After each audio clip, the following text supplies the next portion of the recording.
अभी प्रेस में, मीडिया में एक गैर मुस्लिम का बयान मैंने सुना। उसने कहा हमें यह मानना पड़ेगा, वो गैर मुस्लिम था, मुसलमान नहीं था, इसी भारत का रहने वाला था। उसने कहा हमें यह मानना पड़ेगा कि शादी ब्याह का जो सिस्टम इस्लाम ने दिया है वो दुनिया के किसी और धर्म में नहीं। ऐ नबी की बीवी, अल्लाह के रसूल की जिंदगी कैसी गुजरा करती थी?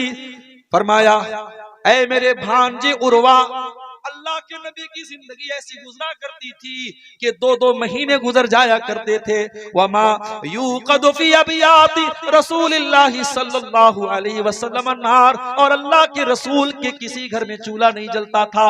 अल्लाह के नबी के घर वाले खजूर खा करके और पानी पी करके गुजारा कर लिया करते।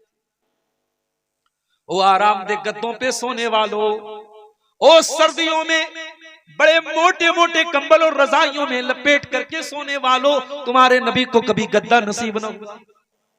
तुम्हारे नबी तो टूटी चटाई पे लेटा करते थे।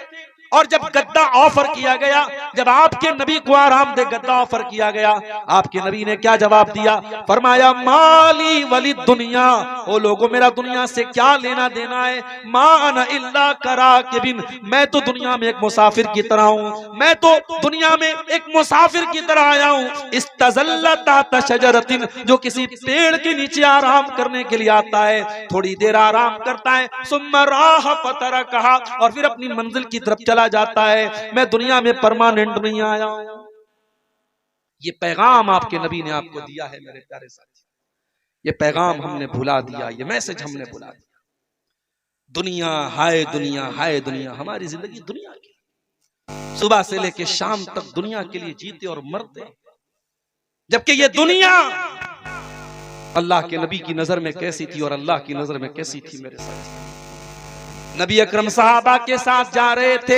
ऐ मुसलमानों, तुम दुनिया की सबसे बेहतरीन उम्मत हो, तुम्हें इंसानियत के लिए, मानवता के लिए निकाला गया है। आज इस्लाम के खिलाफ जितना भी प्रोपेगेंडा कर लिया जाए, मगर लॉजिक की बात आ जाए, मंतिक की बात आ जाए, अकल की बात, कोई भी तराजू पर तौल लिया जाए, इस्लामी शरीयत से बेहतरीन कोई शरीयत नहीं। अपने भाई की जमीन और जायदाद हड़पने में मुसलमान किसी से पीछे नहीं है। हमसे कमी हुई। आज की तकरीर का टॉपिक यही है, असबाबे ज़वाले उम्मत। ये उम्मत क्यों जवाल की तरफ क्यों आमादा हुई? ये उम्मत क्यों डाउन हो गई? ये उम्मत क्यों गिर गई? ये उम्मत क्यों पस्त हो गई? मेरे प्यारे साथियों, जब तक इंसान को किसी चीज की वैल्यू ना मालूम, इंसान उसकी कदर नहीं करता। हम और आप जिस उम्मत से ताल्लुक रखते हैं, हम कोई मामूली उम्मत से ताल्लुक नहीं रखते, हम खैर उम्मत से ताल्लुक रखते हैं। कुंतुम खैरा उम्मतिन उखरिजत लिन्नास तामुरूना बिल मारूफ व तनहौना अनिल मुनकरी व तुमिनूना बिल्लाह। ऐ मुसलमानों, तुम दुनिया की सबसे बेहतरीन उम्मत हो, तुम्हें इंसानियत के लिए, मानवता के लिए निकाला गया है। तुम नेकियों का हुक्म देते हो, तुम बुराइयों से रोकते हो, और तुम अल्लाह ताला के ऊपर ईमान रखते हो। You are the best community of the world, you are the best community in the humanity. तुम दुनिया की सबसे बेहतरीन कम्युनिटी हो, सबसे बेहतरीन समाज हो, तुम्हें इंसानियत को कुछ देने के लिए बनाया गया है। मेरे प्यारे साथियों, आज हमें हुकूमतों से भीख मांगनी पड़ रही है। आज हम हुकूमतों के सामने जाकर के जलील हो रहे हैं कि साहब हमें ये दे दीजिए, वो दे दीजिए। वजह क्या है? अरे अपने आप को रिक्वायरमेंट बनाओ, रिक्वायर्ड मत बनाओ। अपने आप को ऐसा बनाओ कि दुनिया आकर के तुमसे पूछे कि भाई आप हमारे लिए बहुत कीमती हैं, आप हमारे लिए बहुत कीमती हैं, आप हमारी जरूरत है। अगर दुनिया की जरूरत नहीं बनोगे तो दुनिया के जरूरतमंद बन जाओगे। आप उम्मते मुस्लिमा से आपका ताल्लुक है, जिसके बारे में कुरान कह रहा है कि ये उम्मत इंसानियत को, मानवता को कुछ देने के लिए आई है। आज इस्लाम के खिलाफ जितना भी प्रोपेगेंडा कर लिया जाए, मगर लॉजिक की बात आ जाए, मंतिक की बात आ जाए, अकल की बात, कोई भी तराजू पर तौल लिया जाए, इस्लामी शरीयत से बेहतरीन कोई शरीयत नहीं। अभी प्रेस में, मीडिया में एक गैर मुस्लिम का बयान मैंने सुना। उसने कहा हमें यह मानना पड़ेगा। वो गैर मुस्लिम था, मुसलमान नहीं था, इसी भारत का रहने वाला था। उसने कहा हमें यह मानना पड़ेगा कि शादी ब्याह का जो सिस्टम इस्लाम ने दिया है वो दुनिया के किसी और धर्म में नहीं है।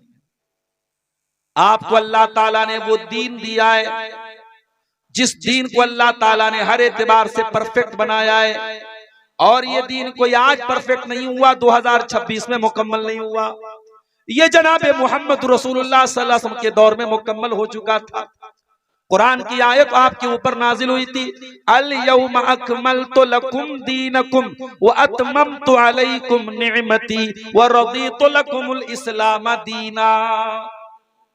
ऐ नबी, हमने आपको जो दीन अता फरमाया है उस दीन को हमने परफेक्ट कर दिया, मुकम्मल कर दिया, कंप्लीट कर दिया, और अपनी नेमतों को आपके ऊपर तमाम कर दिया, और इस्लाम को ऐ मुसलमानों तुम्हारे लिए हमने पसंद कर लिया। इस्लाम अल्लाह का दीन है, और इसीलिए मेरा जुमला नोट कर लो, इस्लाम किसी भी दौर में नॉन प्रैक्टिकल नहीं रहेगा। इस्लाम का कोई हुक्म नॉट एप्लीकेबल नहीं रहेगा। इस्लाम पर अमल करना किसी दौर में मुश्किल नहीं रहेगा। मुश्किल अगर होगा तो हमने बनाया होगा, इस्लाम का कोई हुक्म मुश्किल नहीं है मेरे। अरे इस्लाम तो वो दीन है, फरमाया वमा जाला अलैकुम फिद्दीन मिन हरज, हमने तुमको जो दीन अता किया है, जो मजहब तुमको दिया है, जो शरीयत तुमको दी है, उसमें कभी तुम्हारे ऊपर कोई तंगी नहीं, कोई परेशानी नहीं है। सर्दी का मौसम है, आप मोजा पहन रहे हैं, इस्लाम ने क्या आपको इजाजत दी, मोजे पर मसा करके आप नमाज पढ़ सकते हैं। बहुत ज्यादा सर्दी का मौसम है, घर के बाहर निकलना मुश्किल है, आप मगरिब और इशा की नमाज को एक साथ पढ़ सकते हैं, आप ज़ुहर और असर की नमाज को एक साथ भी पढ़ सकते हैं। आप सफर की हालत में 4 रकात वाली नमाज को 2 रकात करके पढ़ सकते हैं। पानी इस्तेमाल करने की ताकत नहीं है, बीमार है आप, या पानी अवेलेबल नहीं है, पानी नहीं मिल रहा है, इस्लाम आपको तयम्मुम करने की इजाजत दे रहा है। वमा जाला अलैकुम फिद्दीन मिन हरज, ओ लोगों, हमने तुमको जो दीन अता किया है वो दीन बहुत आसान है, उस दीन के अंदर कोई मुश्किल नहीं है, कोई परेशानी नहीं है, कोई डिफिकल्टी नहीं है। मेरे नौजवानों, तुम कहते हो दाढ़ी रखना आज के दौर में मुश्किल है, मैं आओ तुमको दिखाऊं जवाहरलाल नेहरू यूनिवर्सिटी, दिल्ली की वो यूनिवर्सिटी, यहाँ बड़ी बेहयाई होती है, मगर उस यूनिवर्सिटी के उस माहौल में भी बहुत सारे आपको नौजवान मुसलमान ऐसे मिलेंगे जो दाढ़ी के साथ, जिनके चेहरों से नूर बरसता है, जिनके चेहरों से लगता है कि हाँ ये अल्लाह वाले लोग। कितने डॉक्टर मैं आपको दिखा सकता हूं कि देख करके आपको लगेगा कोई मौलाना साहब, चेहरे पर मुकम्मल दाढ़ी है, मरीज को देख रहे तो दुआएं पढ़ रहे हैं, ऑपरेशन के पहले 2 रकात नमाज पढ़ रहे हैं। एक ईमान वाला जो होता है, एक अल्लाह से का डर, तकवा जिसके दिल में होता है, एक अल्लाह का डर जिसके दिल में होता है, वो हर हालात में, हर सिचुएशन में, हर परिस्थिति में अपने ईमान की हिफाजत करता है। अल्लाह कुरान में कह रहा है, हुवज्तबाकुम, ऐ मुसलमानों तुम अल्लाह ताला की चुनी हुई कौम हो, इज्तबाकुम, अल्लाह ताला ने तुमको चुन लिया है, वसम्माकुमुल मुस्लिमीन, और अल्लाह ताला ने तुम्हारा नाम मुसलमान रखा है। अब यहाँ एक गलतफहमी दूर, कुछ लोगों को यह गलतफहमी डॉक्टर जाकिर नायक के आने के बाद से पैदा हुई, मौलाना साहब हमारा नाम मुसलमान है तो हम अपने आप को अहले हदीस क्यों कहें? ठीक है भाई, कोई आपसे आपका रिलीजियन पूछे तो आप यही बताओ कि हम मुसलमान। कोई आपसे पूछे कौन से धर्म को मानते हो, कौन से मजहब को मानते हो, आइए मुस्लिम, मैं मुसलमान हूं, नो डाउट। लेकिन अगर आपसे पूछे कि कौन से मुसलमान, तो आपको बताना पड़ेगा कि मैं कुरान और हदीस पे चलने वाला हूं, मैं सलफी हूं, मैं कुरान और हदीस पर को मानने वाला हूं, मैं शरीयत के ऑथेंटिक सोर्सेस को मानने वाला हूं। जब तक मार्केट में नकली घी नहीं मिलता था, आप दुकान पर जाते थे, भाई साहब 1 किलो घी दे दीजिए, दुकानदार आपको घी दे देता था। जब मार्केट में नकली घी आने लगा तो आपको बताना पड़ा, भाई साहब हमें 1 किलो देसी घी दे दीजिए, आपको देसी का लफ्ज बढ़ाना पड़ा। जब ये इख्तिलाफ नहीं था, ये फिरके नहीं थे, ये जमातें नहीं थी, सहाबा ने अपने आप को कुछ नहीं कहा। लेकिन जब खवारिज पैदा हो गए, जब मुअतज़िला पैदा हो गए, जब शिया पैदा हो गए, तो सहाबा ने कहा सुनो, हमारा नाम अहलुस सुन्ना वल जमा है, हमारा नाम अहलुल हदीस है, हमारा नाम अल असरी है, हमारा नाम अस-सलफी है। हम कुरान और सुन्नत पर चलने वाले हैं, हम नबी की सुन्नत पर चलने वाले हैं। तो अल्लाह ने आपका नाम मुसलमान रखा है, लेकिन आपके सिफाती नाम आपकी क्वालिटी के हिसाब से अलग अलग हो सकते हैं। मिसाल के तौर पे आप मुसलमान हैं, लेकिन किसी ने पूछा भाई बरादरी क्या, आपने कहा मैं अंसारी हूं, किसी ने कहा मैं शेरशाहबादी हूं, किसी ने पूछा आप कौन से इलाके से ताल्लुक रखते हैं, आपने कहा मैं बिहार का रहने वाला हूं, मैं बोलता मैं बनारस का, यूपी का रहने वाला हूं। तो ये जो सिफात होती है, जो एट्रीब्यूट्स होते हैं, जो विशेषताएं होती हैं, ये हो सकती हैं, सिफाती नाम रखने में कोई हर्ज नहीं। तो हम मुसलमान हैं मेरे प्यारे साथी, हमें अल्लाह ताला ने बहुत ऊंचा मकाम दिया, लेकिन आज हम कहां पहुंच गए मेरे प्यारे साथी। आज हालात ये हैं, कुत्ते और बिल्ली के लिए, उनकी जान के लिए अदालतों में केस होता है, सुप्रीम कोर्ट में सुनवाई। मुसलमान की मॉब लिंचिंग हो जाती है, कोई पूछने वाला नहीं। ट्रेन पे कोई सिपाही गोली मार के मुसलमान को खत्म कर देता है, और दुनिया ये कह के नजरअंदाज कर देती है वो मानसिक रूप से विक्षिप्त है, मानसिक रूप से सही है। मैं ट्रेन में सफर करता हूं, मेरी आंखों के सामने इस्लाम को बुरा भला, कान बंद करके गूंगा, बहरा और अंधा बन करके आज वो दौर आ गया है मेरे प्यारे साथियों कि आपको नजरअंदाज करना। ये हालात क्यों आए मेरे साथियों, ये बहुत बड़ा सवाल है। और जब आप इस सवाल का जवाब ढूंढ लेंगे कि ये हालात क्यों आए, तो आपको हल भी मिल जाएगा। बीमारी का रीजन बता दूंगा तो सॉल्यूशन ऑटोमेटिक आप समझ जाएंगे। आइए पहले एक हदीस आपको सुना देता हूं। अल्लाह के प्यारे नबी फरमाते हैं, अबू दाऊद की सही रिवायत है, यूशिकुल उमम अन तदा अलैकुम कमा तदालकलतु इला कसातिहा। ऐ मेरी उम्मत के लोगों, वो जमाना करीब है जब दुनिया की सारी कौमें तुम पर टूट पड़ेंगी, जिस तरीके से खाने वाले प्याले के ऊपर बारी बारी टूट पड़ते हैं। सहाबा ने पूछा मिन किल्लतिन नहनु यौमइज़िन या रसूल अल्लाह, अय अल्लाह के रसूल क्या हमारी तादाद कम होगी उस वक्त? आपने फरमाया नहीं, तुम्हारी तादाद बहुत ज्यादा होगी। वलाकिन्नकुम गुसाउन का गुसाइस सैल, क्वांटिटी तो होगी, क्वालिटी नहीं होगी। तादाद तो बहुत ज्यादा होगी, तुम्हारी तादाद कम नहीं, करोड़ों में तुम्हारी तादाद होगी, लेकिन तुम सैलाब के ऊपर, पानी के ऊपर जो झाग होता है, तुम झाग की तरह बन जाओगे। अल्लाह ताला तुम्हारे दुश्मनों के दिलों से तुम्हारी हैबत को निकाल देगा, तुम्हारा रोबो दबदबा निकाल देगा, और अल्लाह ताला तुम्हारे दिलों में कमजोरी डाल देगा। सहाबा ने पूछा अल्लाह के रसूल कौन सी कमजोरी डाल देगा? आपने फरमाया हुब्बुद दुनिया व कराहियतुल मौत, तुम्हें दुनिया से बहुत ज्यादा लगाव और प्यार हो जाएगा, तुम दुनिया पर जान छिड़कने लगोगे, दुनिया से प्यार करने लगोगे। वह कराहियतुल मौत, और मौत से तुमको नफरत हो जाएगी, मौत तुम्हें नागवार लगेगी, मौत को तुम फेस करना नहीं चाहोगे, तुम लंबी उम्र, लंबी जिंदगी हासिल करना चाहोगे, तुम्हें मौत से डर लगने लगेगा। काफिर है तो शमशीर पे करता है भरोसा, मोमिन है तो बेतैग ही लड़ता है सिपाही। इकबाल ने कहा था, कौन सा मोमिन, आज के दौर का मोमिन जो किसी मामूली सी धमकी से डर जाए? मेरे प्यारे साथियों, अल्लाह के नबी फरमा रहे हुब्बुद दुनिया व कराहियतुल मौत, तुम दुनिया की मोहब्बत में और मौत की नफरत में तुम पिस जाओगे, उसी रंग में तुम रंग जाओगे। एक और हदीस सुनिए, अल्लाह के प्यारे नबी फरमाते हैं, इज़ा तबायातुम बिल ईनती व अखज़तुम अज़नाबल बकरी व रदीतुम बिज़्ज़रई व तरकतुमुल जिहादा। चार चीजों का नाम अल्लाह के नबी ने लिया। इज़ा तबाया तुम बिलईनती, जब तुम कारोबार में चोरी करने लगोगे, फ्रॉड करने लगोगे, 420 करने लगोगे, 2 नंबर के काम करने लगोगे। आजकल हालात ये हैं, किसी मुसलमान से अकाउंट में पैसा लेना मुश्किल है। अकाउंट में पैसा आप ले रहे हैं, क्या पता कि वो कौन सा पैसा आ रहा है। अगर उसका पैसा गलत है, आपका अकाउंट फ्रीज हो जाएगा, अकाउंट में पैसा, सारा पैसा जो आपका फंस जाएगा, ब्लॉक हो जाएगा। कई केस हो चुके हैं मेरी मालूमात। आज मुसलमान के ऊपर भरोसा करने को तैयार नहीं है। साइबर क्राइम में, एटीएम चोरी में मुसलमान का नाम भी आता है।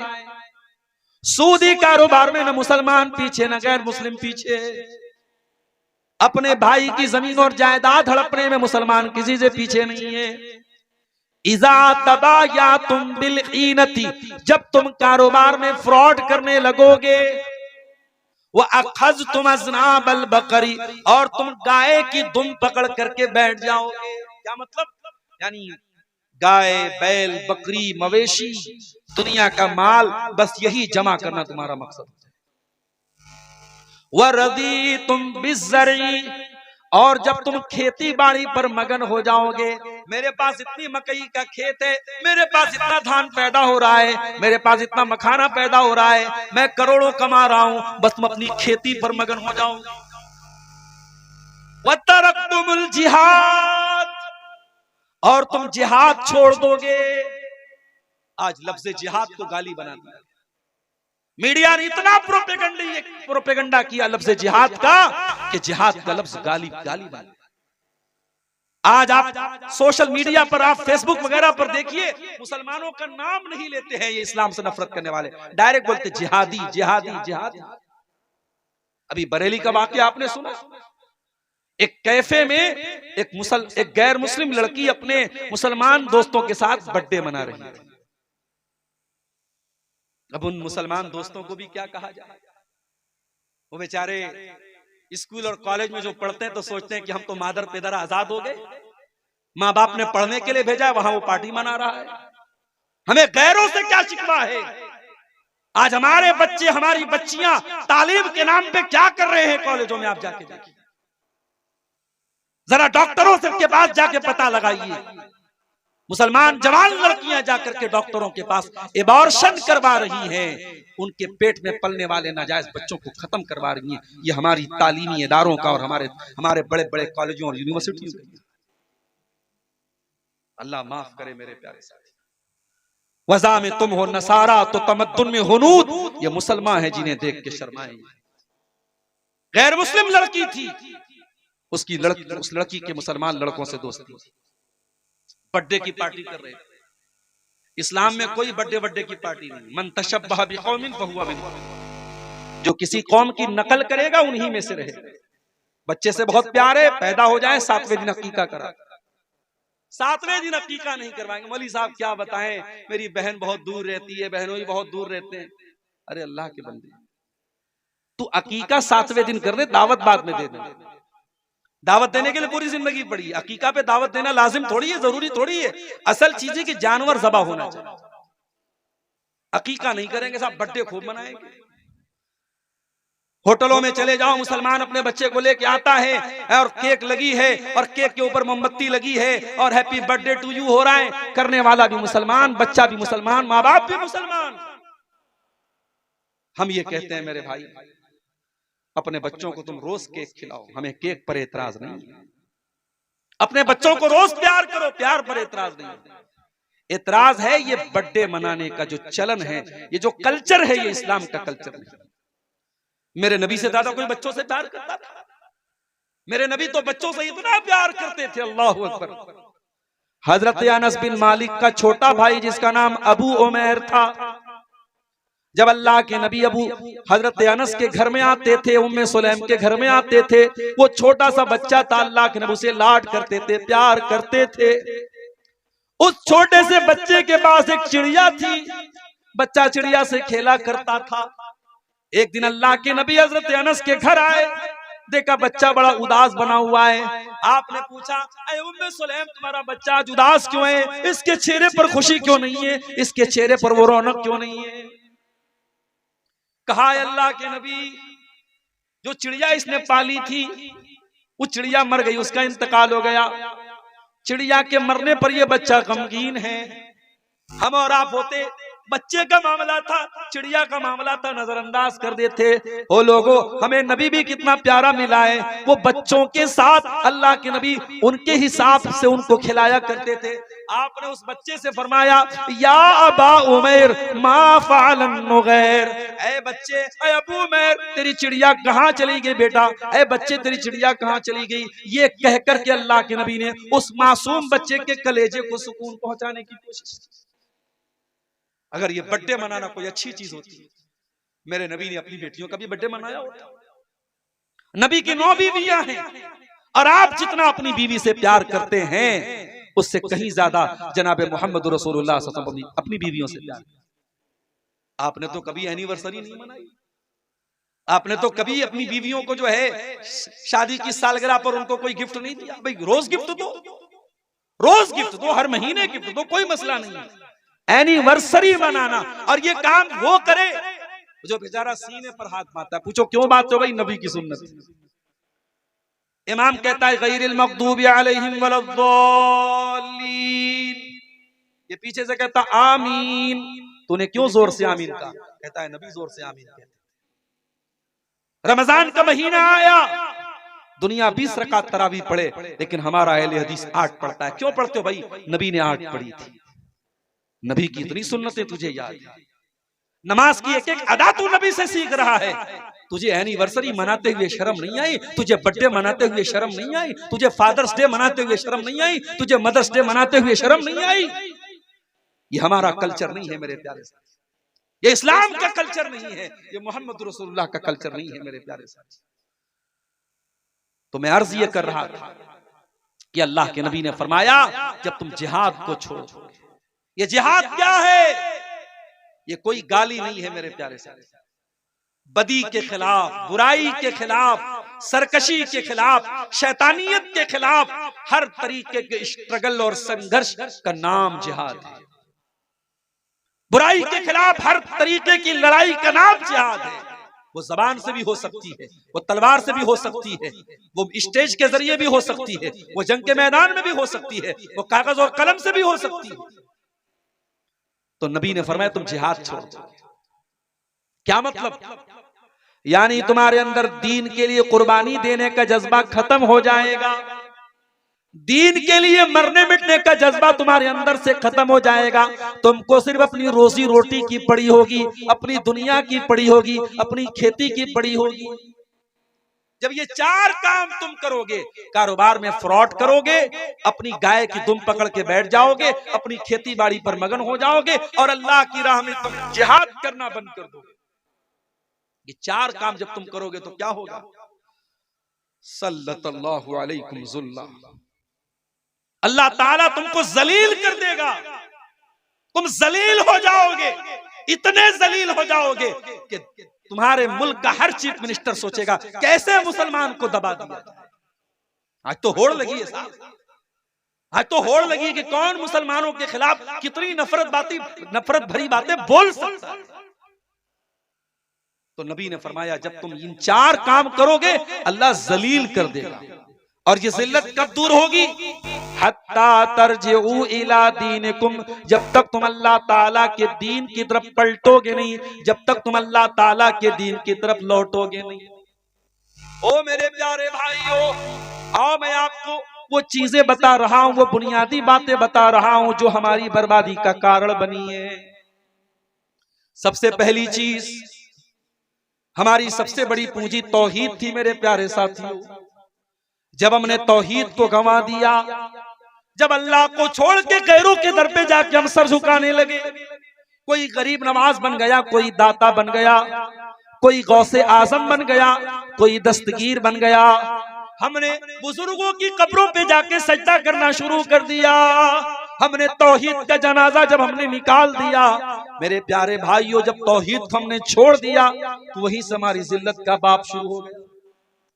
अल्लाह कुरान में कहता है सूरह नूर के अंदर, वादल्लाहुल्लज़ीना आमनू मिनकुम व अमिलुस्सालिहाति लयस्तखलिफन्नहुम फिल अर्दी कमस्तखलफल्लज़ीना मिन क़ब्लिहिम। ए ईमान वालो, अल्लाह का तुमसे वादा है, अल्लाह तुमको जमीन में खलीफा भी बनाएगा और अल्लाह ताला तुमको जमीन में इख्तिदार भी अता फरमाएगा। वला युमक्किनन्ना लहुम दीनुहुमुल्लज़ी इर्तज़ा लहुम, अल्लाह ताला तुम्हारे दीन को दुनिया में गालिब भी कर देगा। वला युबद्दिलन्नहुम मिन बादि खौफिहिम अमना, और अल्लाह ताला तुमको दुनिया में चैन और शांति भी अता करेगा। शर्त क्या है? याबुदूननी ला युशरिकून बी शैया, मेरे बंदो तुम सिर्फ मेरी इबादत करना, मेरी इबादत में किसी और को शरीक मत करना, शिर्क मत करना। और ये शिर्क, ये इतना बड़ा पाप है कि अल्लाह कुरान में कहता है, इन्नहु मन युशरिक बिल्लाहि फक़द हर्रमल्लाहु अलैहिल जन्नह व मअवाहुन नार व मा लिज़्ज़ालिमीन मिन अंसार।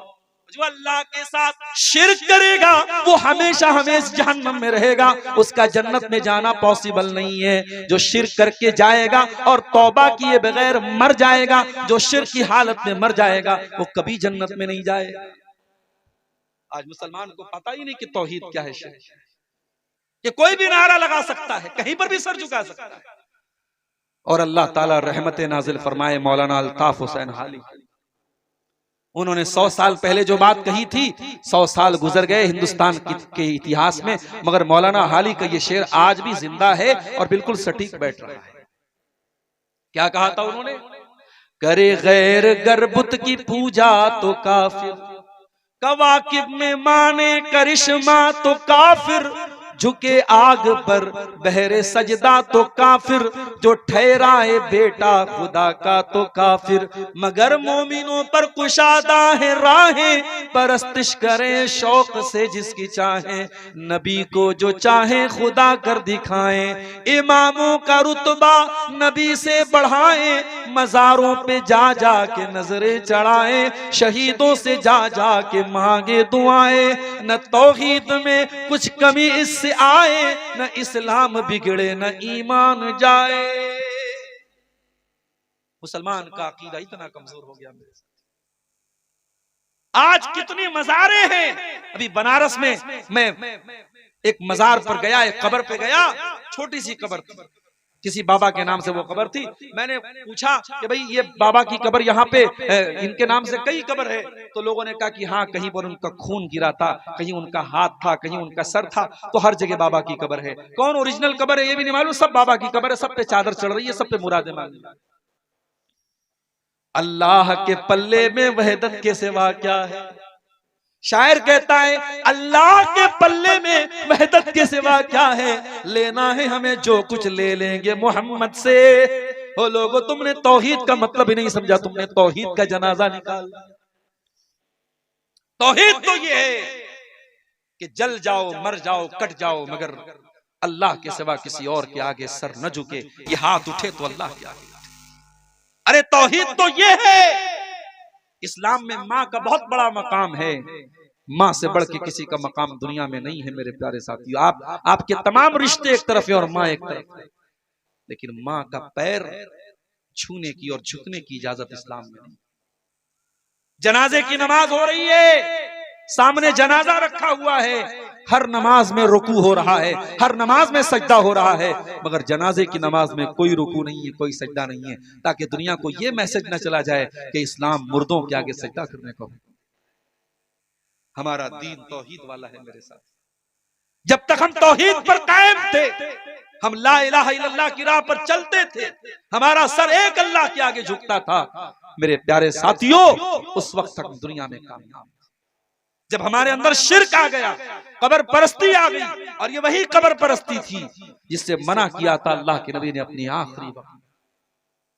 अल्लाह के प्यारे नबी अपनी वफात के टाइम ये फरमा के गए थे, लानल्लाहुल यहूद वन नसारा इत्तखज़ू कुबूर अंबियाइहिम मसाजिद। अल्लाह की लानत तो यहूद और नसारा के ऊपर, उन्होंने अपने नबियों की कब्रों को सजदा करने की जगह बना लिया। जब नबियों की कब्रों पर सजदा करना शुरू कर दिया तो अल्लाह की लानत बरसी थी यहूद और नसारा पर। वो काम आज मुसलमानों ने किया। उन्होंने तो नबियों के साथ किया था, मुसलमान तो नबियों को क्या वलियों और वली भी नहीं है, जानवरों तक की कब्रें बना के वहां भी मुसलमान जाके सजदा। तौहीद की हिफाजत करो मेरे साथ। और ऐ नीमा के और इस गांव के रहने वाले मेरे भाइयों, अगर अपने बच्चों को काम के लिए बेंगलोर भेजते हो, अपने बच्चों को नौकरी करने के लिए दिल्ली भेजते हो, मुंबई भेजते हो, तो मेरा एक पैगाम याद रख लेना, अपने बच्चों को ऐसी तालीम दे करके भेजो, उनकी बुनियाद को इतना मजबूत करके भेजो कि आपका बच्चा अगर नीमा में अपने घर में अपने माँ बाप के साथ है तो वहां पर भी वो तौहीद के साथ कोई समझौता न करे और दिल्ली चला जाए, बेंगलोर चला जाए, कलकत्ता चला जाए, हिंदुस्तान नहीं दुनिया के किसी कोने में चला जाए, तौहीद का दामन उसके हाथ से छूटने न पाए, वो शिर्क के करीब, अब शिर्क को अपने करीब फटकने न दे। इतना मजबूत कर दो मेरे प्यारे साथियों अपने बच्चों। इसीलिए इब्राहीम अलैहिस्सलाम दुआ करते अल्लाह ताला से, क्या कहते हैं, वजुनुबनी व बनिया अन्नाबुदल अस्नाम, ऐ अल्लाह तू मुझे भी बुत परस्ती से बचाना और मेरी आने वाली नस्लों को, मेरे बच्चों को भी तू बुत परस्ती से बचाना। पता ये चला कि अपने साथ साथ अपनी औलाद की भी चिंता करना चाहिए, अपनी आने वाली नस्लों की तौहीद की भी चिंता करनी चाहिए। तो पहला सबब यही है मेरे प्यारे साथियों, जब हमने तौहीद को छोड़ दिया तो दुनिया में हम जलील हो गए। उसके बाद दूसरी चीज जो हमारी बर्बादी की सबब बनी मेरे प्यारे साथियों, वो हमारा आपस का इख्तिलाफ। हम कहीं बिरादरियों में बढ़ गए, कहीं फिरकों में बढ़ गए, कहीं हम किसी और नाम पर बढ़ गए। कुरान कहता है वला तनाज़ऊ फतफशलू व तज़हब रिहुकुम, ऐ मुसलमानों आपस में झगड़ा न करो वरना तुम कमजोर पड़ जाओगे, जलील पड़ जाओगे, तुम्हारी हवा उखड़ जाएगी। तुम्हारा दुश्मन तो ये सोच करके तुम्हारे खिलाफ प्लानिंग नहीं करता कि कौन से मसलक का है, कौन सी बरादरी का है, वो तो तुम्हारे खिलाफ मुसलमान होने की हैसियत से तुम्हारे खिलाफ प्लानिंग करता है। तुम बरादरियों में बटे हुए हो, तुम जात पात में बटे हुए हो, तुम आपस में फिरकों में बटे हुए हो। कुरान कहता है वातसिमू बिहब्लिल्लाहि जमीआ, ऐ ईमान वालो तुम अल्लाह की रस्सी को मिल करके थाम लो, वला तफर्रकू, और फिरकों में न बटो, वज़कुरू नेमतल्लाहि अलैकुम, और अल्लाह की नेमत को याद करो, इज़ कुंतुम आदान, जब तुम एक दूसरे के दुश्मन थे, फ़अल्लफ़ बैन क़ुलूबिकुम, अल्लाह ने तुम्हारे दिलों में एक दूसरे की मोहब्बत डाल दी, फ़अस्बहतुम बिनिअमतिही इख़वाना, और तुम अल्लाह की नेमत से भाई भाई बन गए। भाई भाई बन के रहो मेरे साथ, बटो नहीं आपस में, बंटवारे मत करो मेरे प्यारे साथी। और जो लोग ये कहते हैं कि उम्मत का इख्तिलाफ रहमत है, वो बहुत बड़े झूठे लोग हैं। उम्मत का इख्तिलाफ कभी रहमत नहीं रहा है। उम्मत जब जब लड़ी है और आपस में बटी है, उम्मत कमजोर हुई है मेरे साथी। इख्तिलाफ मत करो आपस में, जहां तक हो सके इख्तिलाफ को खत्म करने की कोशिश करो। अल्लाह कुरान में कहता है कुल हुवल कादिरु अला अन यबअस अलैकुम अज़ाबम मिन फौकिकुम औ मिन तहति अर्जुलिकुम औ यल्बिसकुम शिया। अल्लाह ताला तीन तरीके से अपना अजाब तुम पर उतारता है। कभी आसमान से तुम पर अजाब उतरता है, कभी तुम्हारे जमीन के नीचे से जमीन खिसकने लगती है, जलजला आ जाता है, भूकंप आ जाता है, बाढ़ आ जाती है, कभी जमीन के नीचे से तुम्हारे ऊपर अजाब आता है, कभी आसमान के ऊपर से अजाब आता है, औ यल्बिसकुम शिया, और कभी कभी अल्लाह ताला तुमको आपस में लड़ा करके, टुकड़े टुकड़े करके, बांट करके तुम्हें अपने अजाब में मुब्तला करता है। तो ये बंटवारे, ये इख्तिलाफ, ये जमात बंदी, ये गिरोह बंदी मेरे प्यारे साथियों, ये भी आज हमें जलील कर रही है, हमारी जिल्लत और रुसवाई का बहुत बड़ा सबब है। उसके बाद तीसरी चीज रसूल की नाफरमानी। जंगे ओहद याद है आपको? उसके बारे में पढ़ा है आपने, सुना है आपने? इस्लाम की दूसरी जंग थी ये, और मुसलमान ये जंग जीत चुके थे और माले गनीमत हासिल कर रहे थे मुसलमान। और नबी अकरम ने पहाड़ी दर्रे पर 50 सहाबे किराम को तैनात किया था कि कुछ भी हो जाए यहां से मत हटना। और उन 50 सहाबा का जो जिम्मेदार आपने बनाया था हजरत अब्दुल्ला बिन जुबैर को। एक जुबैर है वो जे से हैं और जुबैर जीम से हैं, तो जुबैर नाम भी रख सकते हैं। तो जुबैर, अब्दुल्ला बिन जुबैर वहां पे थे पहाड़ के ऊपर। जब मुसलमानों ने ये देखा कि जंग तो हम जीत गए हैं, तो जो 50 तीरंदाज जिनको अल्लाह के नबी ने तैनात किया था, उनका आपस में इख्तिलाफ हो गया। कुछ लोगों ने कहा कि नबी ने हुक्म दिया था हमें यही रहना चाहिए, कुछ लोगों ने कहा नहीं, जंग तो जीत चुके हैं, अब वो हुक्म कैंसिल हो गया, अब चलो माले गनीमत हासिल करते हैं। 50 में से 37 लोग वहां चले गए, 13 लोग बचे। 37 चले गए, 13 बचे, 13 बचे। मुसलमानों की जंग तो जीती जा चुकी थी, मुसलमान जंग जीत चुके थे। काफिरों का लश्कर भाग रहा था और काफिरों के लश्कर में कमांडर थे जिनका नाम खालिद बिन वलीद था। वो नौजवानों, ओ रोनाल्डो के दीवानों, ओ विराट कोहली के दीवानों, ओ क्रिकेटरों के दीवानों, ओ फिल्मी गानों पर नाचने वाले नौजवानों, कभी मौका मिले तो खालिद बिन वलीद के बारे में भी पढ़ लेना। पढ़ नहीं सकते तो यूट्यूब पर जाके सुन लेना, और सुन नहीं सकते तो किसी आलिम से जाकर के पूछ लेना कि खालिद बिन वलीद कौन थे। खालिद बिन वलीद वो इंसान है जिस जंग का कमांडर खालिद बिन वलीद बन जाए, वो जंग खालिद बिन वलीद अपने दिमाग और अपने टैलेंट और अपनी सलाहियत के बल पे वो हारी गई जंग को भी जीत जाते थे। ये कमाल था। अभी खालिद बिन वलीद मुसलमान नहीं हुए थे, वो दूसरी पार्टी में थे, काफिरों के साथ लड़ रहे थे, मुशरिकों के साथ लड़ रहे थे। वो वापस जा रहे थे, मुशरिकीन हार चुके थे, वापस जा रहे थे। उनकी नजर उस पहाड़ी दर्रे पर, उन्हें नजर आ गया कि ये वो वीक पॉइंट है जहां से मुसलमानों पर पीछे से हमला किया जा सकता है। उन्होंने देखा वहां सिर्फ गिनती के 13 लोग बचे हैं। उन्होंने अपने सिपाहियों से कहा चलो हम यहां से हमला करते हैं। उन्होंने पीछे से जो हमला किया है मुसलमानों पर, मुसलमान इस हमले के लिए तैयार नहीं थे और जीती जंग मुसलमान हार गए। 70 सहाबा शहीद हुए, अल्लाह के नबी जख्मी हुए, आपके दांत टूटे, आप जो लोहे की टोपी पहने हुए थे वो उसकी कड़ियां आपके गाल में धंस गई। बहुत तकलीफ उठाई मुसलमान, नबी का एक हुक्म तोड़ने की वजह से बहुत तकलीफ उठाई मुसलमान।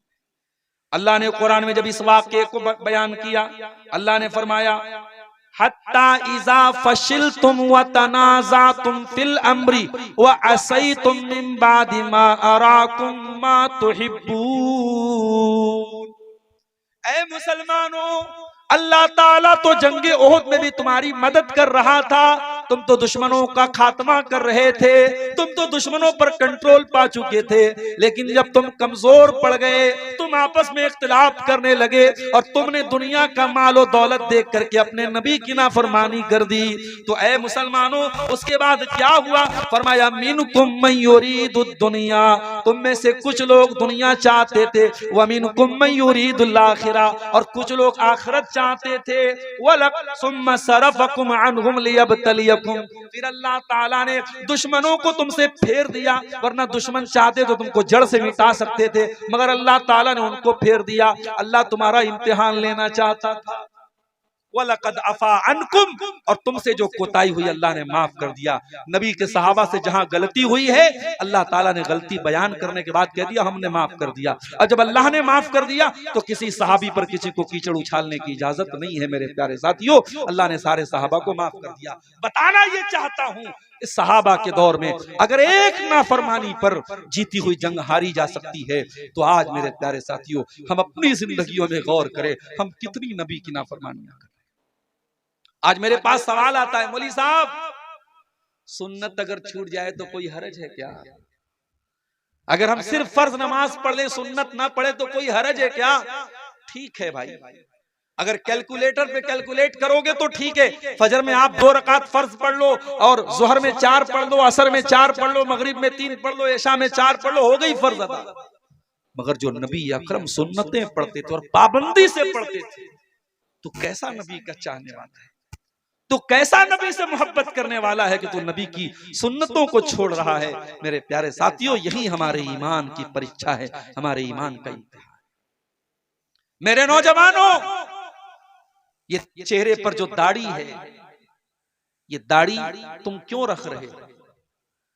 पहले क्लीन शेव करने वाले नौजवान ज्यादा थे, अब दाढ़ी वाले नौजवान ज्यादा है। क्यों है मुझे मालूम है, वजह क्या है? पहले दाढ़ी ना रखने का फैशन था, अब दाढ़ी रखने का फैशन। अब दाढ़ी रखने का फैशन आ गया। अब साहब फला क्रिकेटर भी दाढ़ी रखे हुए, फला फिल्मी हीरो भी दाढ़ी रखे हुए। इसका मतलब कि आपको नबी की सुन्नत से कोई लगाव नहीं, आप इसलिए दाढ़ी नहीं रखे कि नबी की सुन्नत है।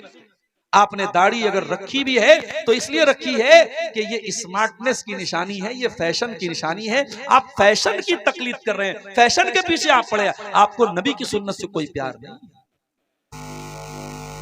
नबी के दौर में एक सहाबी थे, उनके बाल थोड़े लंबे थे और कपड़ा उनका टखने के नीचे रहता था। नबी अकरम के सामने लोगों ने जिक्र किया कि अल्लाह के नबी, आपके फला सहाबी है, नौजवान है, उनका बाल थोड़ा बड़ा बड़ा है और कपड़े टखने के नीचे रहते हैं। अल्लाह के नबी ने फरमाया, निअमर रजुलु खुरैम, उनका नाम खुरैम था। बच्चा पैदा हो तो नाम रखो, प्यारा नाम है खुरैम। जैसे शुरैम लोग नाम रखते हैं, सुदैस नाम रखते हैं, तो खुरैम नाम भी रख सकते हैं, सहाबी का नाम। अच्छा, सहाबी के नाम की मीनिंग ना पता हो तब भी रख सकते हैं। अगर ये कन्फर्म है कि सहाबी का नाम है, आंख मूंद करके नाम रख दो। तो अल्लाह के नबी ने फरमाया, खुरैम बहुत अच्छे सहाबी हैं, बहुत अच्छे इंसान हैं। लौला तूलो जिम्मतिही व इसबालो इजारिही, बस दो बातों की कमी है, बाल थोड़े लंबे हैं और कपड़ा टखने के नीचे रहता है। हजरत खुरैम रज़ी अल्लाह ताला अन्हु को किसी ने बताया, ऐ खुरैम, आज नबी के सामने तेरा नाम लिया गया और नबी ने तेरी तारीफ की, तेरी प्रशंसा की, तेरी शान में नबी ने अच्छी बातें कही, मगर नबी ने कहा खुरैम बहुत अच्छा इंसान है, बस दो चीजों की कमी है, खुरैम के बाल बड़े लंबे लंबे और खुरैम का कपड़ा टखने के नीचे रहता है। ये दो कमी है, पूरी कर ले तो खुरैम बहुत अच्छा इंसान है। खुरैम अपनी बीवी से पूछने नहीं गया कि मैं लंबे बाल में अच्छा लगता हूं कि छोटे बाल में। खुरैम अपनी बीवी के पास जाके नहीं बोले कि मेरा कपड़ा टखने के नीचे रहता है, तुझे अच्छा लगता है कि नहीं लगता है। अगर नबी को अच्छा नहीं लगता है, बात खत्म। खुरैम ने कैंची उठाई, बाल छोटा किया और कपड़ा टखने के ऊपर करके उतना कपड़ा काट दिया। मेरे प्यारे साथियों, ये नबी के सहाबा। आज हम जो जलील और खार हैं, वो इसीलिए खार हैं क्योंकि हम नबी की सुन्नतों से पीछे हैं, हम नबी की नाफरमानी कर रहे हैं।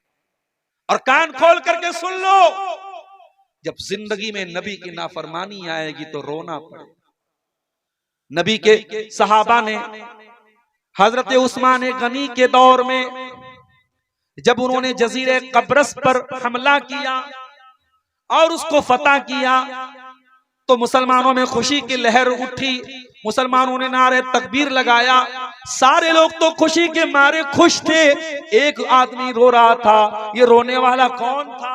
ये हजरत अबू दरदा थे। अबू दरदा अंसारी थे, ये नबी के बुजुर्ग सहाबी थे। इनकी आंखों में आंसू बह रहे थे। लोगों ने कहा, अबू दरदा, ये तो खुशी का मौका है, ये तो नारे लगाने का मौका है, ये तो खुशियां मनाने का मौका है। अरे अबू दरदा, आप क्यों रो रहे हैं? क्या बात है?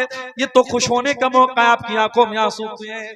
कहा है, लोगों, आज इन लोगों ने अल्लाह ताला की नाफरमानी की है, इन्होंने अल्लाह से बगावत की है, तो अल्लाह ने हमको इनके ऊपर गालिब कर दिया है। आज ये शिकस्त खा गए, आज ये जलील हो गए और अल्लाह ने हमको गालिब कर दिया।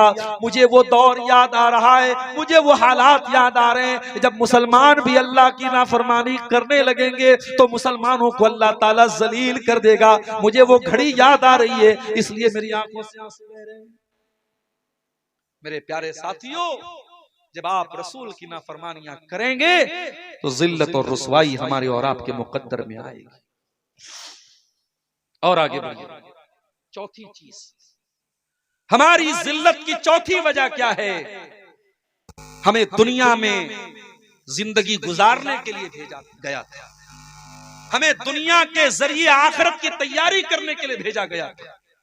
हमें ये पाठ पढ़ाया गया था जुमा की नमाज में, हर जुमा को हम ये पाठ पढ़ते हैं, बल तुसिरूनल हयातद दुनिया वल आखिरतु खैरुन व अबका। है मेरे बंदो, तुम आखिरत को भूल न जाना, तुम दुनिया की रंगीनियों में खो करके कहीं जन्नत को भूल न जाना, कहीं जहन्नम को भूल न जाना। हम दुनिया की जमीनों के पीछे पड़ गए, दुनिया की जायदादों के पीछे पड़ गए, जबकि हमारा ईमान और अकीदा है, हम जानते हैं सब ठाट पड़ा रह जाएगा जब लाद चलेगा बंजारा। ये जमीनें यही छोड़ के जाना है, ये जायदादें यही छोड़ के जाना है, 2 गज जमीन में हम सबको दफन हो जाना है। हम जन्नत की जमीन पाने के लिए कोई कोशिश नहीं करते, वो जन्नत जिसके बारे में अल्लाह के नबी ने फरमाया कि जन्नत में एक कोड़ा रखने की जगह, यानी जन्नत में 1 स्क्वायर फीट का एरिया दुनिया की तमाम नेमतों से बेहतर है। मेरे प्यारे साथियों, हम दुनिया परस्त बन गए, दुनियादार। हमारे नबी की जिंदगी उठा के देखो, शायर कहता है सलाम उस पर जो उम्मत के लिए रातों को रोता था, सलाम उस पर जो फर्शे खाक पर जाड़े में सोता था, सलाम उस पर के जिसके घर में चांदी थी न सोना था, सलाम उस पर के टूटा बोरिया जिसका बिछौना था। हमारे नबी ने कभी दुनिया की दौलत और दुनिया के ऐशो आराम के पीछे आप नहीं भागे। आप चाहते तो सोने चांदी के ढेर लगा सकते थे, आप चाहते तो आलीशान मदीना में अपना महल बनवा सकते थे, मगर मेरी प्यारी माँ बहनों, जरा नबी की बीवियों के हालात जाके पढ़ लेना।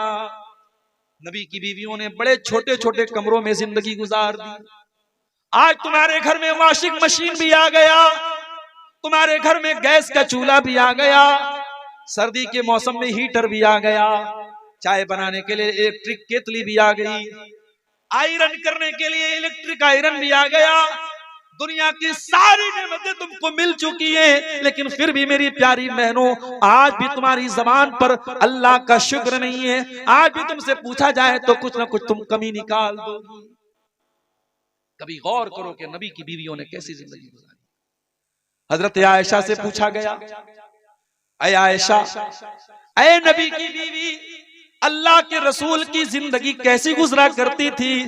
फरमाया, ऐ मेरे भांजे उर्वा, अल्लाह के नबी की जिंदगी ऐसी गुजरा करती थी कि 2-2 महीने गुजर जाया करते थे। वमा यूक़दु फी अबियाति रसूलिल्लाहि सल्लल्लाहु अलैहि वसल्लम अन्नार, और अल्लाह के रसूल के किसी घर में चूल्हा नहीं जलता था। अल्लाह के नबी के घर वाले खजूर खा करके और पानी पी करके गुजारा कर लिया करते।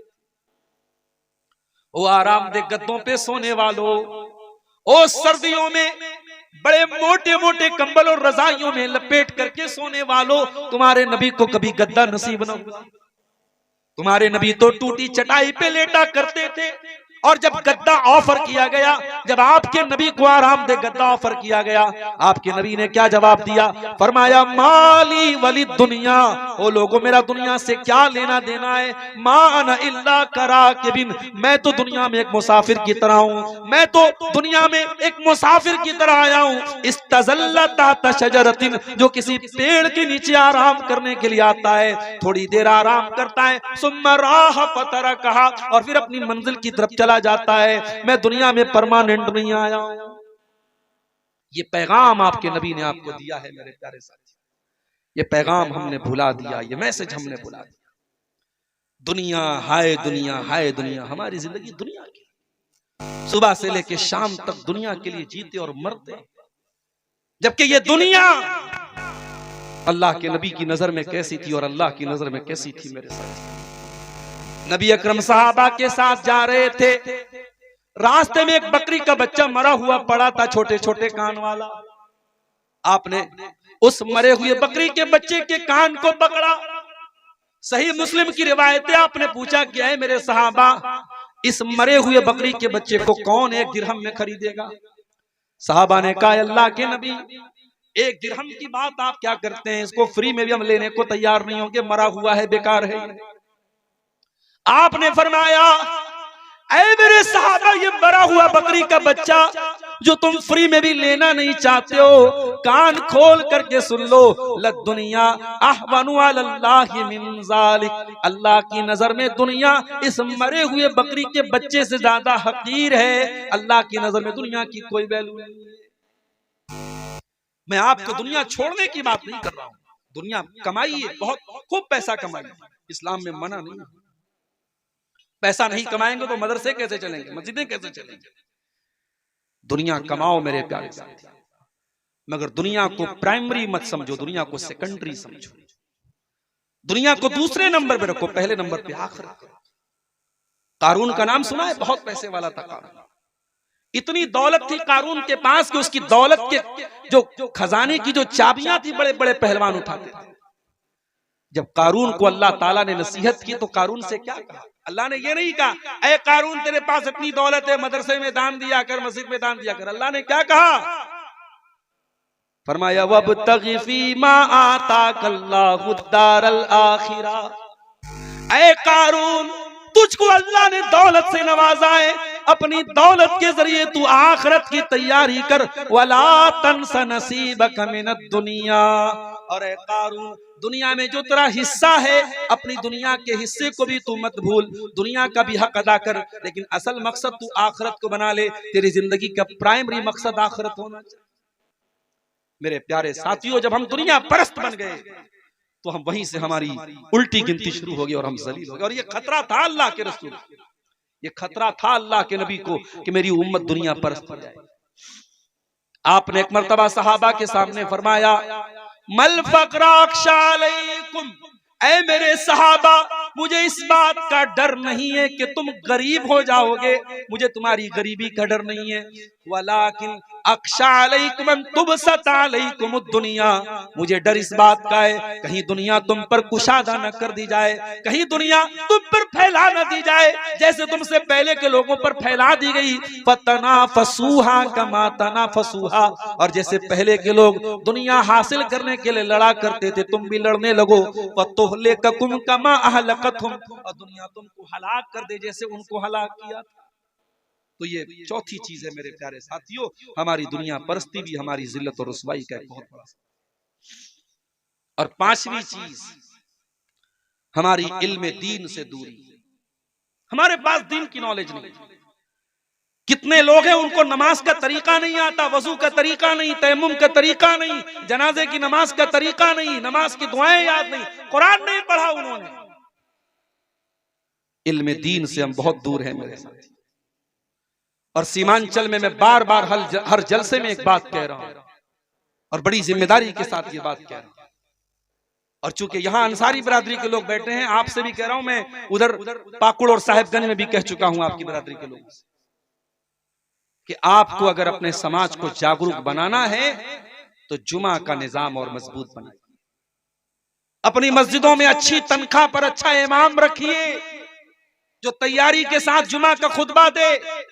और अगर 12 बजे जुमा का खुतबा शुरू होता है तो कोशिश कीजिए 11:30 बजे, 11:15 बजे मस्जिद में पहुंच जाए।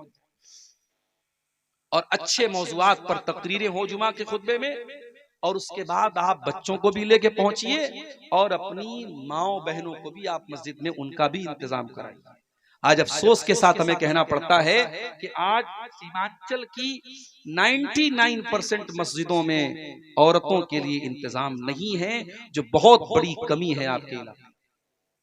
आप जलसों में औरतों का अरेंजमेंट करते हैं, बगैर औरतों के जलसा नहीं होता है, लेकिन आपकी मस्जिदों में हाँ उनका मुकम्मल पर्दे का इंतजाम कीजिए। जो औरत आए मुकम्मल पर्दे में आए, उनका दरवाजा अलग रखिए, एंट्री अलग रखिए, मगर रखिए आप। और आप यकीन कीजिए मेरे प्यारे साथियों, 1 साल तक अगर पाबंदी से अगर आपके घर की औरतें, हमारे घर की औरतें अगर जुमा में जाना शुरू कर दें तो बहुत दीन की मालूमात उनको हो जाएगी, बहुत सारी बुराइयों से वो ऑटोमेटिक बच जाएंगी। आज समाज की आधी बुराइयां औरतों की अज्ञानता और उनकी जहालत। अल्लाह के प्यारे नबी फरमाते हैं, तलबुल इल्म फरीज़तुन अला कुल्li मुस्लिम, इल्म हासिल करना हर मुसलमान मर्दो औरत पर फर्ज है। कौन सा इल्म? मेडिकल का नहीं। हमारी कौम के लोग डॉक्टर बने, अच्छी बात है, मगर ये कंपलसरी नहीं। हमारी कौम के लोग इंजीनियर बने, अच्छी बात। और आज अफसोस के साथ कहना पड़ता है कि आपकी अंसारी बिरादरी आज तालीम के मैदान में बहुत पीछे है। आप किसी सीमांचल में रहते हैं, शेरशाबादी भाइयों ने तो अपने आप को डेवलप किया है। आज कटिहार में किसी ने मुझे बताया कि 100 डॉक्टर अगर आपको मिलेंगे मुसलमान तो 80 आपको शेरशाबादी मिलेंगे, मगर आपकी अंसारी बिरादरी आज इस मामले में भी दुनिया की तालीम में भी पीछे है। हम मजदूर है तो हम चाहते हैं हमारा बच्चा भी मजदूर हो जाए। इसके 4-5 बेटे हैं, वो कहता है बस 10 साल की परेशानी, उसके बाद तो मेरे बेटे कमाने लगेंगे। आपकी जिंदगी का एक ही मकसद है, बेटा बड़ा हो उसको मजदूरी करने के लिए भेज दिया जाए, काम करने के लिए भेज दिया जाए। मेरे प्यारे साथियों, कुछ कुर्बानी दे करके अपने बच्चों को तालीम के मैदान में भी आगे बढ़ाओ। कुछ बच्चे आपके डॉक्टर बने, कुछ बच्चियां आपकी डॉक्टर बने, कुछ बच्चे आपके इंजीनियर बने। आज असरी तालीम में भी हम पीछे हैं, और दीन की जो तालीम है, अल्लाह कौन है, रसूल कौन है, और ईमान क्या है, और इस्लाम क्या है, ये जो मोटी मोटी बातें हैं, ये सबका जानना जरूरी है। उसके लिए भी आप मस्जिदों में मकतब कायम कीजिए। अल फलाह एकेडमी जैसे इदारे जो आपके बच्चों को दुनिया के साथ साथ दीन की तालीम देते हैं, इन इदारों से अपने बच्चों को जोड़िए। मेरे प्यारे साथियों, अफसोस के साथ कहना पड़ता है, आज दुनिया की तालीम तो थोड़ी बहुत हम हासिल भी कर रहे हैं, मगर दीन की तालीम में बहुत पीछे हैं। अल्लाह कुरान में कहता है, यालमून ज़ाहिरम मिनल हयातिद दुनिया व हुम अनिल आखिरति हुम गाफिलून, कि मेरे बंदे दुनिया की बहुत नॉलेज रखते हैं, लेकिन आखिरत से बहुत गाफिल हैं, दीन से बहुत गाफिल हैं। मेरे प्यारे साथियों, आप दीन की जानकारी हासिल कीजिए। उसके बाद छठी चीज, यहूद और नसारा की अंधी तकलीद। आज जो गाना वायरल हो जाए फेसबुक और सोशल मीडिया पर, हमारे छोटे छोटे बच्चे भी गा रहे हैं। जो कपड़ा वायरल हो जाए, हमारे घर की लड़कियां भी पहनने लगती हैं। आपके घर में लड़कियां नकाब पहन रही हैं, नकाब में भी जो फैशन चल गया, नकाब के ऊपर माशाअल्लाह लिखा है तो माशाअल्लाह वाले नकाब बहुत मार्केट में आपको मिल जाएंगे। इस्लाम की शहजादी लिखा है तो शहजादी वाले माइक जो है आपको नकाब बहुत सारे मिल जाएंगे। मेरे भाइयों, फैशन के पीछे मत जाओ, आप खुद अपना एक फैशन बनाओ। मैं कहता हूं, अगर मुसलमान नौजवान ढंग का लिबास पहने, टखने के ऊपर उसका कपड़ा हो, चाहे वो पैंट ही पहने, शर्ट ही पहने, कुर्ता पैजामा पहने, शेरवानी पहने, क्या ये फैशन नहीं? ये जो फैशन आपका इस्लामिक फैशन है, आप अपने आप को ऐसा बनाओ कि दुनिया आपको कॉपी करे। दुनिया को कॉपी मत करो मेरे प्यारे साथी। अल्लाह के प्यारे नबी फरमाते हैं, लतत्तबिउन्ना सुनन मन कान क़ब्लकुम शिब्रम बिशिब्रिन व ज़िराअम बिज़िराइन, तुम अपने से पहले के लोगों के तरीके पर चलोगे। अगर वो एक बित्ता चलेंगे तो तुम एक बित्ता चलोगे। बित्ता बूझ रहे हैं ना, समझ रहे हैं ना? एक बित्ता चलेंगे तो तुम भी एक बित्ता चलोगे, एक हाथ चलेंगे तो तुम भी एक हाथ चलोगे। हत्ता लौ सलकू जोरा ज़ब्बिन, और अगर वो किसी जानवर के बिल में चले जाएंगे तो तुम भी बिल में चले जाओगे। Happy new year. मेरे फेसबुक पर भी 2-4 लोग मुसलमान जुड़े हैं, किशनगंज के और कहां के, देखा साहब वो हैप्पी न्यू ईयर मना रहे हैं। हैप्पी न्यू ईयर मना रहे हैं। हैप्पी न्यू ईयर क्यों मना रहे हो भाई? बेगाने की शादी में अब्दुल्ला क्यों दीवाना हो रहा है? ना आपका कैलेंडर है ना आपका। अब चलो ठीक है, आपके मुल्क में यही कैलेंडर चल रहा है, आप तारीख उसी में लिख रहे हो, नोट करो, कोई बात नहीं, लेकिन आप नया साल मना रहे हो। इस्लाम में कोई नया साल मनाने का कॉन्सेप्ट नहीं। इस्लाम तो हमें ये तालीम देता है कि हर गुजरते हुए साल के साथ हम अपने आप को इवेलुएट करें, अपने आप को एनालाइज करें, अपना तज्जिया करें, अपने आप को जांचें, परखें कि हमारे अंदर क्या कमी है, क्या कोताही है, हमारी नेकियों में इजाफा हुआ कि नहीं हुआ, हमारी कमियों में दूरी हुई कि नहीं हुई। हम तो साहब नया साल मना रहे हैं, तो हम दूसरों की नकल न करें मेरे प्यारे साथियों। और उसके बाद 2 चीजें और बयान करके बात खत्म कर रहा हूं। औरतों का बिगाड़ भी एक बहुत बड़ी वजह है हमारी कौम की तबाही और बर्बादी के पीछे। आज हमारी औरतें, माफ कीजिएगा, मैं तो जिम्मेदार मर्दों को ही मानता हूं। अगर हमारी कौम की बेटियां आज बेहया हुई हैं तो ऐसा नहीं है कि मर्द हजरात वो दूध के धुले। अगर लड़की बेपर्दा घूम रही है तो उस बेपर्दा लड़की को घूरने वाले और देखने वाले मर्द हजरात ही हैं। अगर लड़की किसी के साथ भागी है तो जिसके साथ भागी है वो कोई लड़का ही है। ताली एक हाथ से नहीं बजती है मेरे प्यारे साथी। समाज अगर दूषित हुआ है, समाज अगर खराब हुआ है, हम सिर्फ औरतों को भी जिम्मेदार करार नहीं दे सकते, हम सिर्फ मर्दों को भी जिम्मेदार करार नहीं दे सकते। आज हमारी घर की औरतें जो बेपर्दगी हमारे यहाँ आई है, जो महरम गैर महरम का फर्क हमारे यहाँ मिटा है, जो देवर भाभी के बीच में जो सीमाएं होनी चाहिए वो सीमाएं क्यों नहीं है, जो जीजा साली के बीच में जो हदें होनी चाहिए वो हदें क्यों नहीं है, हमारे घर में पर्दे का माहौल क्यों नहीं है। हमारी जवान होने वाली बेटी जब घर से निकलती है तो बेपर्दा क्यों निकलती है, उसको टाइट किस्म के कपड़े कौन ला के दे रहा है, उसे बाइक पर घुमाने बेपर्दा कौन जा रहा है।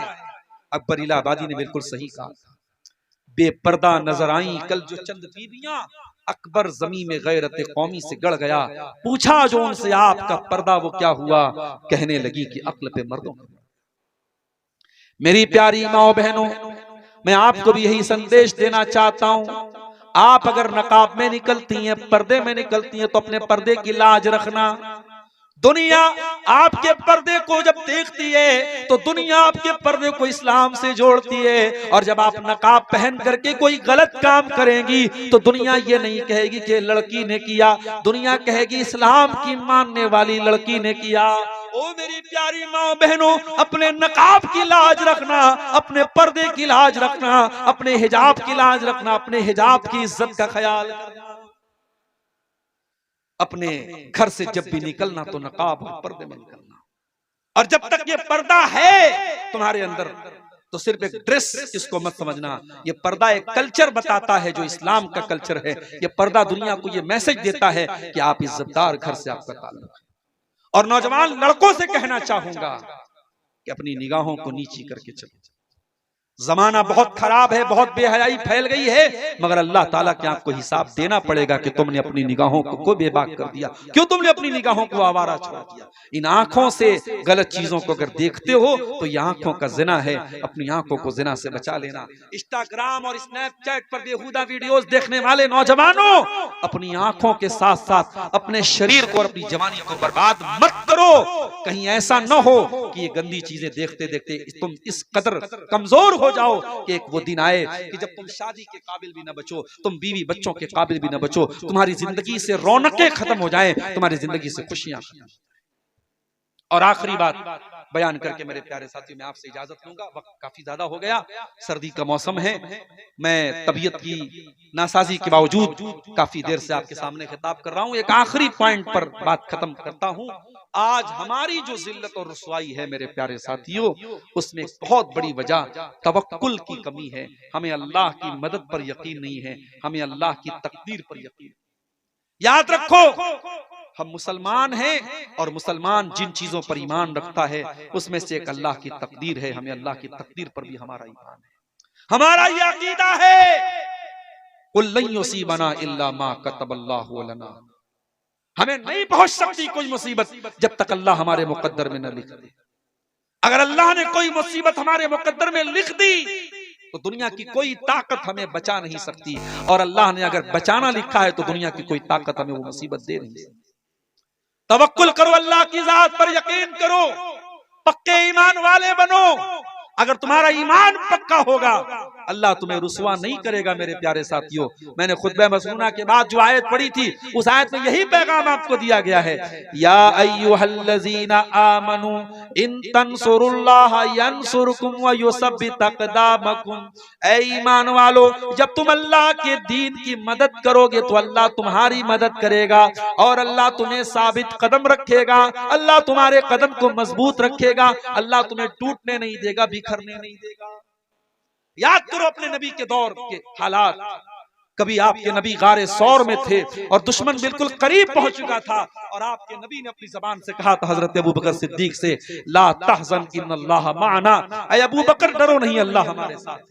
कभी हजरत मूसा अलैहिस्सलाम ने कहा था अपनी कौम से, इन्ना मई रब्बी सयहदीन, मेरा अल्लाह मेरे साथ है, वो जरूर कोई ना कोई रास्ता निकालेगा। कभी इब्राहिम अलैहिस्सलाम ने कहा था जब अपनी कौम को छोड़ के जा रहे थे, इन्नी ज़ाहिबुन इला रब्बी सयहदीन, मेरा रब जरूर कोई ना कोई रास्ता निकालेगा। मेरे प्यारे साथियों, आज समंदर में रास्ता आज भी बन सकता है। हमारे पास मूसा के ईमान वाला असा तो हो, मूसा के तवक्कुल वाला असा तो हो। अपने तवक्कुल को मजबूत कीजिए, अपने ईमान को मजबूत कीजिए। ये कमजोरी की चादर उठा के फेंक दीजिए, ये जिल्लत और रुसवाई और बुज़दिली की चादर उठा के फेंक दीजिए। बुज़दिल न बनो, कमजोर न बनो। और मेरे नौजवानों, मैं आपको मैसेज देता हूं, ताकतवर बनो, जिम जाओ, शरीर को भी ताकतवर बनाओ, सुबह जल्दी उठो, फजर की नमाज में उठो, अल्लाह के साथ अपना ताल्लुक मजबूत करके ईमान वाली ताकत भी पैदा करो, जिस्मानी ताकत भी पैदा करो, पढ़ लिख करके तालीम की ताकत भी पैदा करो। हर एतबार से ताकतवर बनो। और जब एक मुसलमान ताकतवर बनेगा तो वो अपनी ताकत का दुरुपयोग नहीं करेगा, वो ताकत का गलत इस्तेमाल नहीं करेगा, वो किसी कैफे में जाके किसी बेकसूर को नहीं मारेगा, किसी की मॉब लिंचिंग नहीं करेगा, किसी की हत्या नहीं करेगा, किसी के मजहब पर छीटाकशी नहीं करेगा। जो सच्चा पक्का मुसलमान होगा वो अपनी ताकत का कभी मिसयूज नहीं करेगा। उसकी ताकत का इस्तेमाल होगा तो जुल्म के खात्मे के लिए होगा, उसकी ताकत का इस्तेमाल होगा तो मजलूम की मदद के लिए होगा, उसकी ताकत का इस्तेमाल होगा तो जालिम के खिलाफ होगा। मेरे प्यारे साथियों, ताकतवर बनिए, देश के काम आइए, कम्युनिटी के काम आइए, समाज के काम आइए। आखिरी हदीस पढ़ के बात खत्म कर रहा हूं। अल्लाह के प्यारे नबी ने फरमाया, खैरुन नास अनफअहुम लिन्नास, लोगों में सबसे बेहतरीन वो है जो लोगों के लिए लाभदायक हो, जो लोगों को फायदा पहुंचाता हो। आप देखिए आपकी जात से समाज को क्या फायदा पहुंच रहा है। मेरे प्यारे साथियों, ये असबाब ज़वाल उम्मत के मौजू पर चंद बातें आपके सामने रखी गई, इस उम्मीद के साथ कि हम अपनी कमजोरियों को टटोलेंगे, अपने गरेबानों में झांकेंगे और इन कमियों को दूर करके हम अपनी इस्लाह करेंगे। रब्बुल आलमीन से दुआ है, इलाहुल आलमीन हमें ईमान की ताकत से और अमल की ताकत से अल्लाह ताला हमें माला माल कर दे, हमारी कमजोरियों पर हमें काबू पाने की तौफीक अता फरमाए। इलाहुल आलमीन हमारे नौजवानों की हिफाजत फरमाए, हमारी खवातीन की हिफाजत फरमाए। अल्लाह इस इदारे को, अल फलाह एकेडमी को और माद उबई बिन काब को अल्लाह ताला और तरक्की अता फरमाए। जो असहाबे खैर इस इदारे का, इन इदारों का ताउन कर रहे हैं, अल्लाह उन्हें मजीद इन इदारों को मजबूत करने की तौफीक अता फरमाए। अल्लाह हमें अपने बच्चों को दीनी तालीम और दुनियावी तालीम दोनों मैदानों में आगे ले जाने की तौफीक अता फरमाए। रब्बुल आलमीन जब तक हमें दुनिया में जिंदा रखे, इस्लाम पर जिंदा रखे और हमारा खात्मा ईमान पर हो। आमीन व आखिर दावाना अल्हम्दुलिल्लाहि रब्बिल आलमीन। वस्सलामु अलैकुम व रहमतुल्लाहि व बरकातुहू। शुक्रन जज़ाकुमुल्लाहु खैरन। बिल्लाहि मिनश शैतानिर रजीम। बिस्मिल्लाहिर रहमानिर रहीम। कुंतुम खैरा उम्मतिन उखरिजत लिन्नास तअमुरूना बिल मारूफ व तनहौना अनिल मुनकर व तु'मिनूना बिल्लाह। वक़ाल तआला फी मक़ामिन आखर, या अय्युहल्लज़ीना आमनू इन तंसुरुल्लाह यंसुरकुम व युथब्बित अक़दामकुम।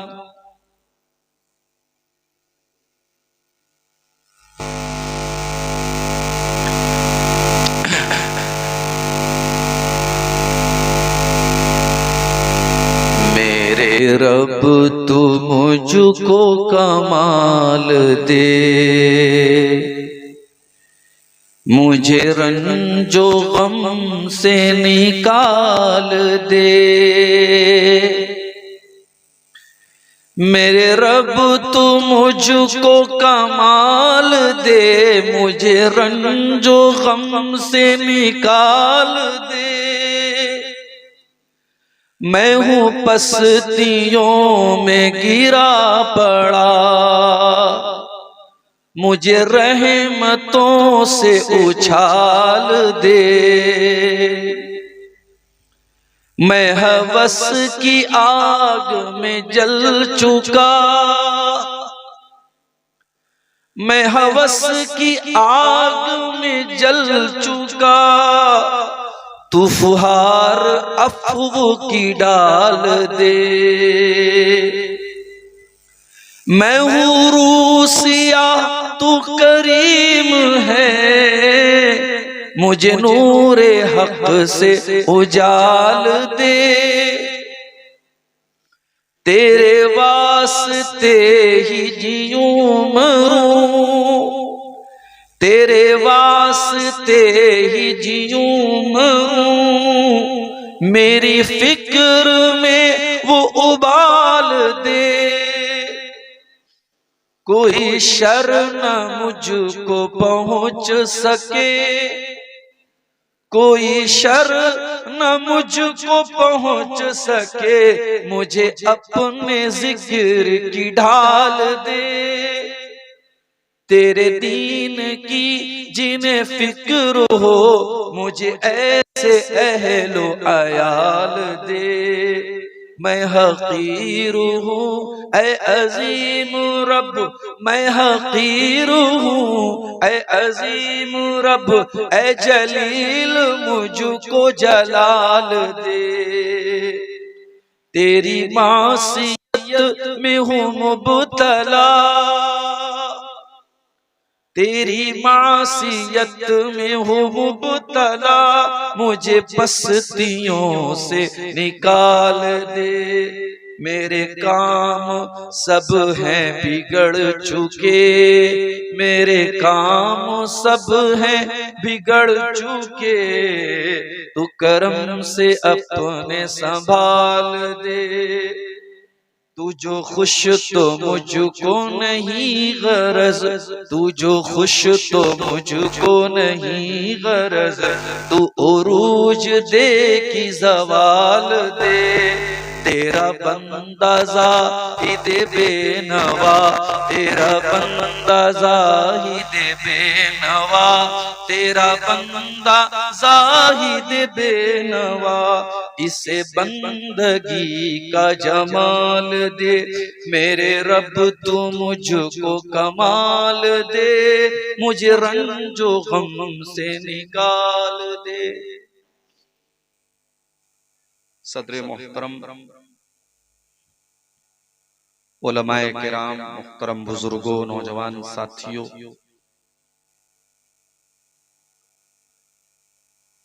नीमा मनिहारी कटिहार के इस इलाके में मैं काफी अरसे से आ रहा हूं और सीमांचल का ये इलाका जहां हमारे शेरशाहबादी भाइयों की अक्सरियत, इस इलाके में कहीं कहीं झारखंड से हिजरत करके आए हुए अंसारी बिरादरी से मुंसलिक लोगों की भी आबादियां हैं।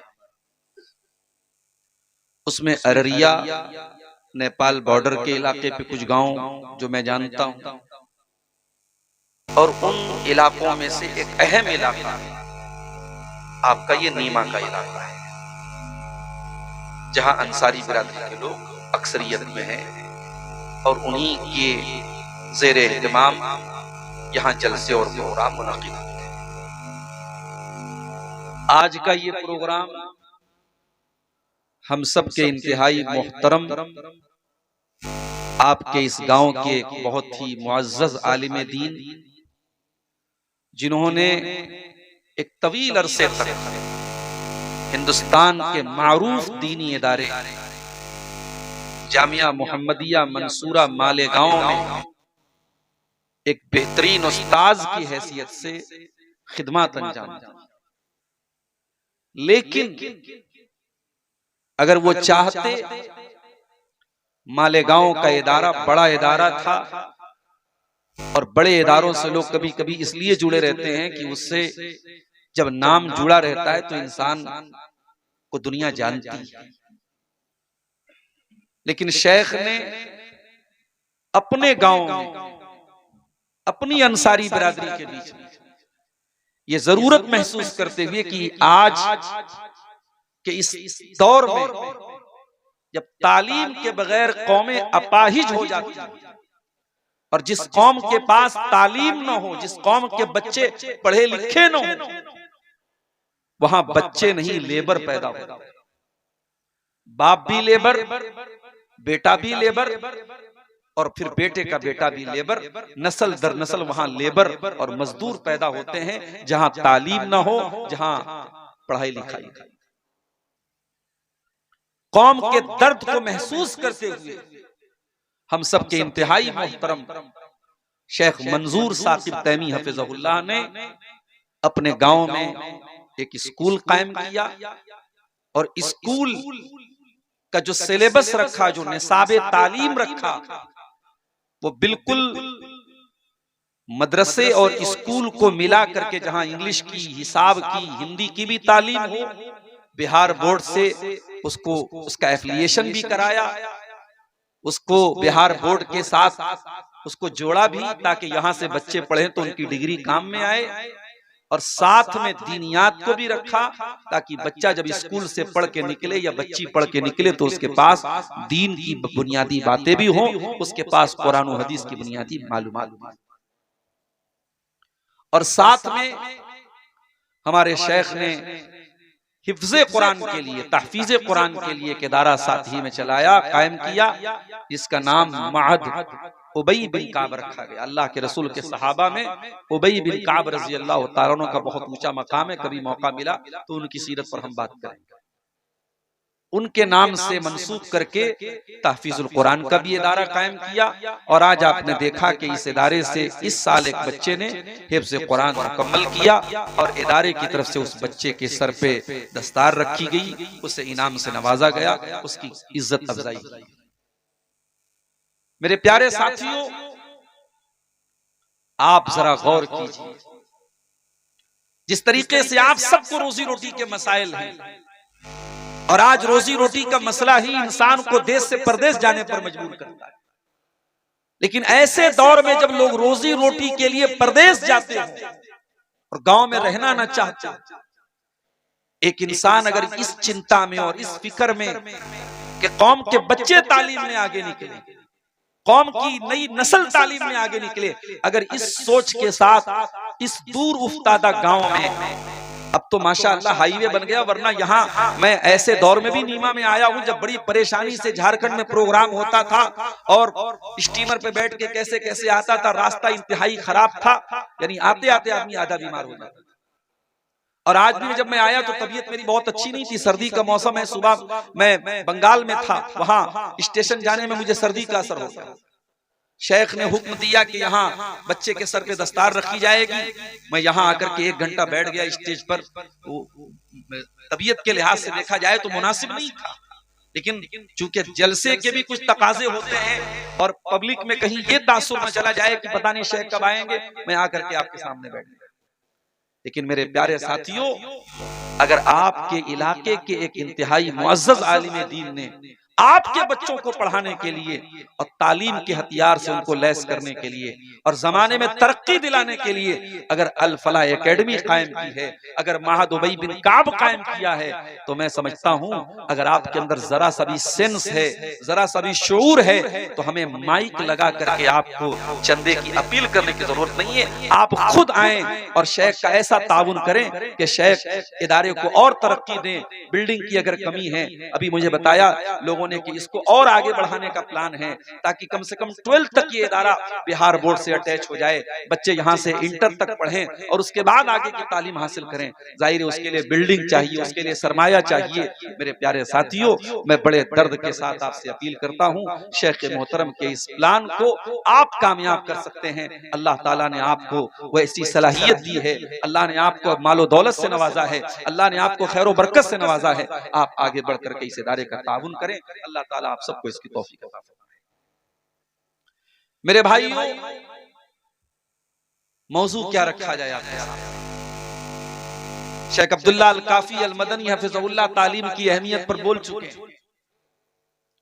मुझसे पहले शीश मोहम्मद खातिर साहब थोड़ी बहुत बातें उन्होंने इंफाक फी सबीलिल्लाह के ताल्लुक से आपके सामने रखी, मगर मैं जिस मौजू पर कुछ बातें रखना चाहता हूं वो अल्लामा इकबाल के एक शेर की शक्ल में मैं आपके सामने पेश कर देता हूं कि वो जमाने में मुअज़्ज़ज़ थे मुसलमान होकर और हम खार हुए तारीक़ कुरान।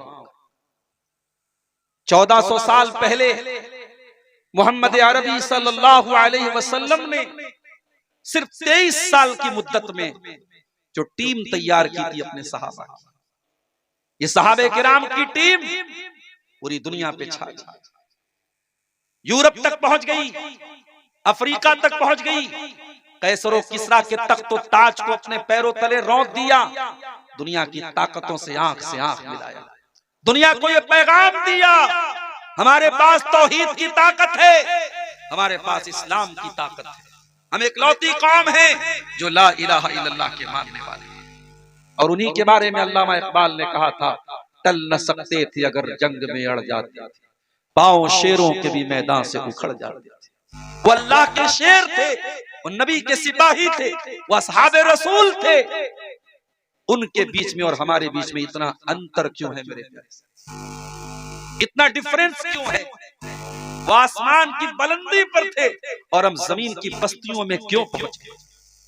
उनकी इज्जत का कोई इंतहा नहीं और हमारी जिल्लत की कोई इंतहा नहीं। क्यों? ये इज्जत से हम जिल्लत में क्यों तब्दील हुए? ये बुलंदी से पस्ती में हम क्यों आए? ये उरूज से जवाल में हम क्यों आए? क्या वजह पड़ी? कहां कमी थी? कहां पानी मर रहा था? कहां हमसे कोताही हुई?